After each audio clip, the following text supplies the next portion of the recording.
Panelist families, welcome back once again. Thank you so much for clicking on this video. If this is your first time here, my name is Mamri and you are very welcome.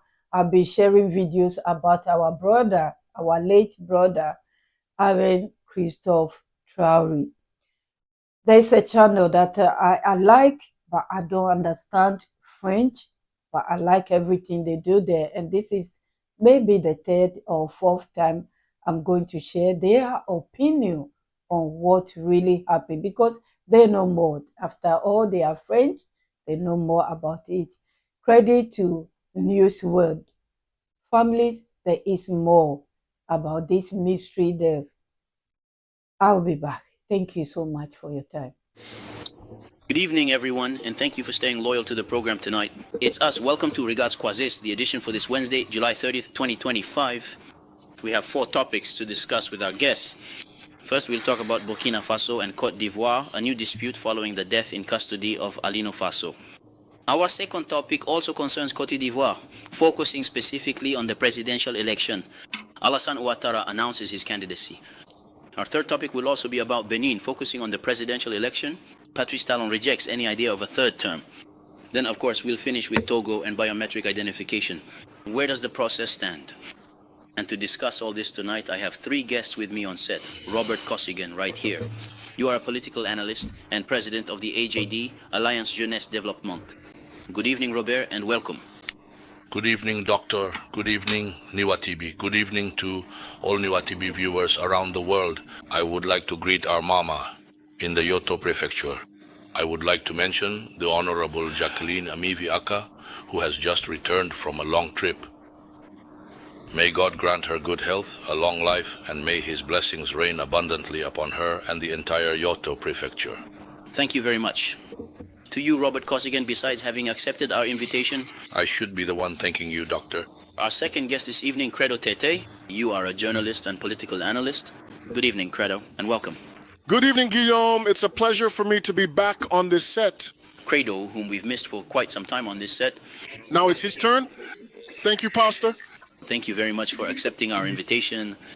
Our third guest this evening, Pastor Edo Kome. You are the president of the Martin Luther King movement and also the first deputy mayor of the Golfetu municipality. Good evening, Pastor, and welcome. Yes, good evening, Guillaume. Good evening to all my fellow panelists, especially to Credo, who has just joined us on the set.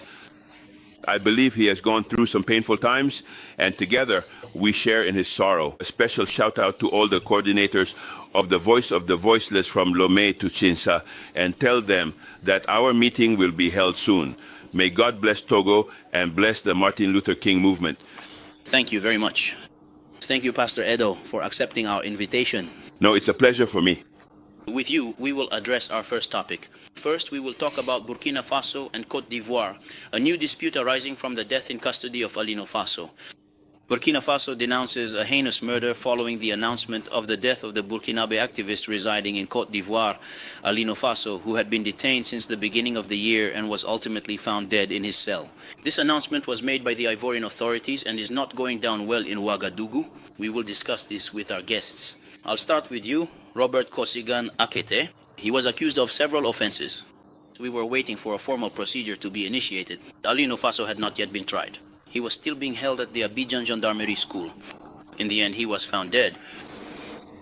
I would like to begin my remarks by offering my condolences to the people of Burkina Faso. The loss of a human life is never desired, especially in these difficult times for the country. I would also like to extend my condolences to Captain Ibrahim Traore, for whom Alino was a great support. There you have it. These are the pitfalls of social media. We know him. He is a major figure on social media, an activist, a supporter of the Burkinabe authorities. He is in Côte d'Ivoire. These posts ultimately got the better of him because his activism, his support for his people, for his Burkina Faso, eventually led to his arrest. It's true that he is accused of colluding with a destabilization network, but this is due to the current tensions between Burkina Faso and Côte d'Ivoire. It was as a result of this turmoil that he became a victim, or rather, a victim who has been detained since January 10th. They say he hanged himself with his bed sheets. Only God knows if that's true or false, but it was the public prosecutor who said it. That's what the legal authority stated, and that's what is ultimately retained, even if people may think otherwise. We have no other evidence to draw any conclusions. I wish to offer my most sincere condolences to the people of Burkina Faso. It is truly understandable that such events cause pain and sorrow, but our young people must always remain reasonable and thoughtful, especially when you are residing in another country, and the diplomatic relations between your home country and the host country are currently strained. Watch your words and know how to use them so you don't fall foul of the law. So what is your take on this situation? The Ivorian authorities, as you mentioned, have announced a death by hanging after he tried to cut his veins. He is said to have hanged himself in his cell. That's the version from the Ivorian side, but on the Burkinabe side, people don't really believe this version. You know, even if that were the case, was the ambassador of Burkina Faso in Côte d'Ivoire summoned to come and see the body? No. Was his family invited to come see him before he was transported to Yves Osip? No. So I say, it's only the version from the legal authorities that everyone will remember. But in reality, it's just because of the rift between Côte d'Ivoire and Burkina Faso that he ended up being arrested, even though he's accused of collaborating with a network planning a coup d'etat in Côte d'Ivoire. Only the Ivorian secret services truly know the real reason he was arrested. Personally, I think it was those posts, those criticisms of the Abidjan government that ultimately landed him in prison, and from prison led to his death. Only God knows what truly led him from life to death. Thank you very much. Over to you, Robert Costigan, right beside me. Credo Tete, what can you say about the death of Alain Faso? There are two versions, or at least two different perspectives. The official version, that of Côte d'Ivoire, is death by hanging, or from the side of Ouagadougou. We don't believe it at all. Yes, I think these are two quite divergent stances that stem increasingly strained relations between the two countries, especially between the two presidents. Ever since Captain Ibrahim Traore came to the forefront of the political scene and took charge of affairs in Burkina Faso, we've noticed this distrust between him and the Ivorian president, and the mutual accusations expressed by both presidents have not helped the situation. Today, I won't go back over the specific reasons for Alino Faso's arrest, but it was a significant arrest that actually took place in January of 2005 with all the accompanying commotion 2025, with all the extensive communications that were meticulously made around it. But where today the nation of Ivory Coast would undoubtedly have significant trouble convincing the Burkinabe authorities is that neither the immediate family, nor the legal representatives, or Alino Faso's dedicated lawyer, nor even the official Burkinabe consulate in Ivory Coast were actively involved in coming to personally identify the body of Alino Faso before it was officially transferred to the morgue for further processing. And it was only on social media that everyone got the information, including the authorities in Burkina. Even though in Abidjan there is an embassy, there is a consulate of Burkina Faso. So they could have involved when the prosecutor of Abidjan supposedly went to personally see for himself the so-called death by hanging of Alino Faso in his detention cell. They should have absolutely included, let's say, the immediate family members or his legal representative or the Burkinabe diplomats who are stationed there. But why wasn't that done? If today, on the Ivorian side, we're told to rely solely on the statement from the prosecutor of Abidjan, then I think that's quite limited, it's quite restricted, and we need to ask ourselves some questions. Anyone with a sound mind should be asking questions. And I believe it's precisely these questions that are causing the authorities in Burkina Faso to doubt the narrative being presented from Abidjan. Even after the reaction from the Burkinabe ambassador in Côte d'Ivoire or from the diplomatic authorities of Burkina Faso, there was a minister from President Alassan Ouattara's government who made a statement in which he simply referred the public once again to the prosecutor's press release. So it's a complete discomfort. It's a total discomfort. And if the Burkinabe are talking today, this assassination. So We can't, let's say, throw them to the wolves, because when there are diplomatic relations between states, even if there are conflicts or disagreements on certain points, common sense would have dictated that the authorities, that the Abidjan prosecutor's office at least involve the Burkina Faso embassy in Côte d'Ivoire in the procedure up to the confirmation, let's say, of the death of Alain Faso. Because there's another point. In the statement from the Abidjan public prosecutor, they mention a first attempt where Alino Faso supposedly tried to cut his veins. So here, is that supposed to be taken as gospel truth? So I'm putting a question mark on that. And that's what the BURKINABE are saying. For the BURKINABE, the dish being served by Côte d'Ivoire is hard to swallow, in the sense that not all the conditions were met to put them at ease. Are there real reasons from Burkina's side to doubt Côte d'Ivoire's version? Yes, I believe that Burkina is within its rights to doubt, and doubt is allowed. Doubt is also the expression of certain questions. Because I just listed 3 entities. We have the lawyer, we have the family of the person concerned, because the person in question was living in Côte d'Ivoire.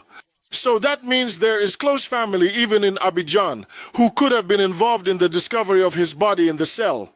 And that would have eased the tension. Even the embassy or the Burkinabe consulate in Côte d'Ivoire was not involved.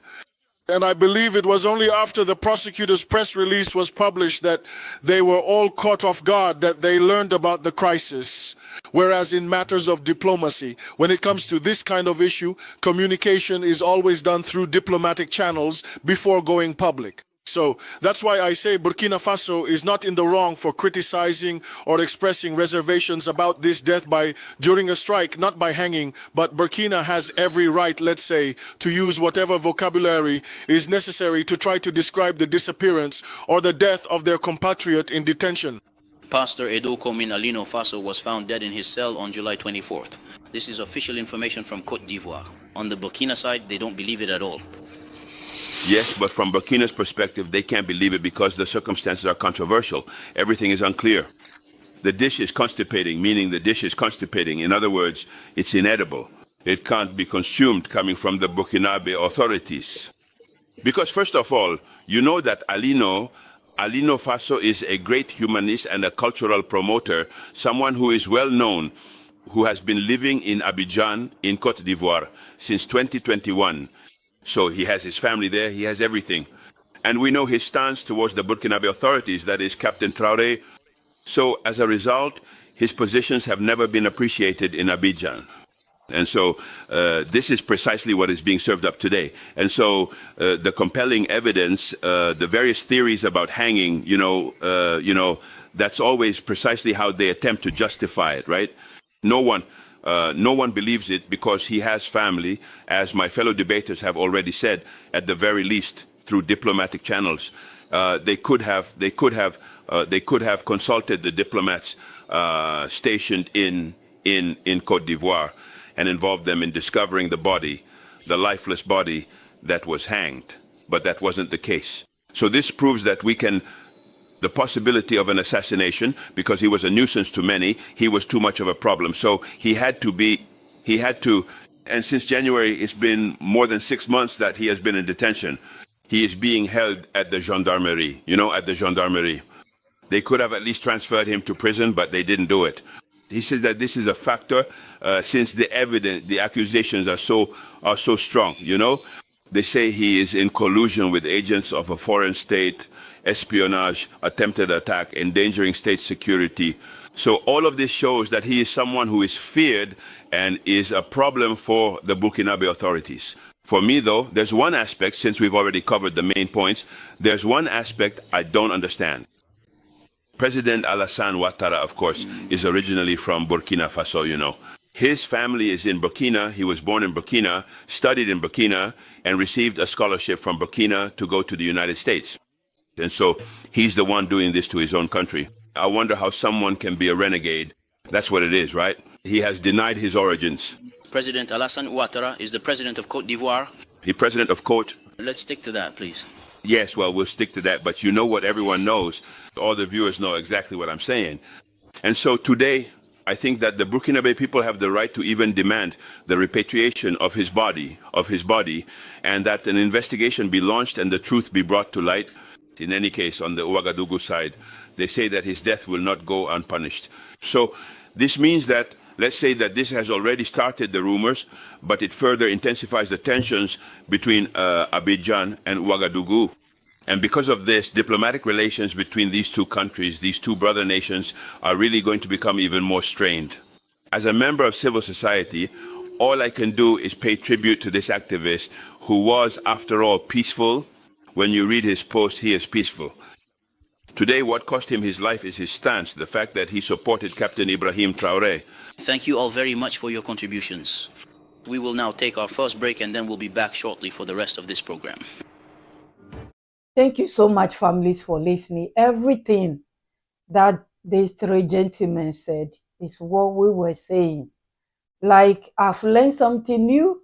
The president of Ivory Coast was born in Burkina Faso. His family is in Burkina Faso. He was educated in Burkina Faso. I don't know. How would I know? I don't understand French. I keep mentioning that. How would I know? And he is doing this to his brothers and sisters, his cousins. Okay, now I've learned, or maybe you have also learned, that there was two sides of the news of why he has ended. He caught himself, he hung himself. Which is which? Thirdly, I didn't know his family lives there. I saw his family in one of the news. It might be in the news world or one channel that they were crying. They want to see him. They want to talk to him. They are there. So why did they not call them to come identify the body? At least come identify the body. May his soul rest in peace. My condolences once again to the family. The pain that they are going through, I can't imagine it. I cannot imagine it.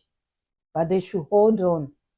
Hopefully one day, they'll find the true answers of what really happened to their loved one, our brother who is just supporting someone he loved. And I must repeat the advice to all of us, the content creators. If you are in somebody else's land, know how to speak. There are certain things you can't say. There are certain things you can't do. Please, he's not the first one.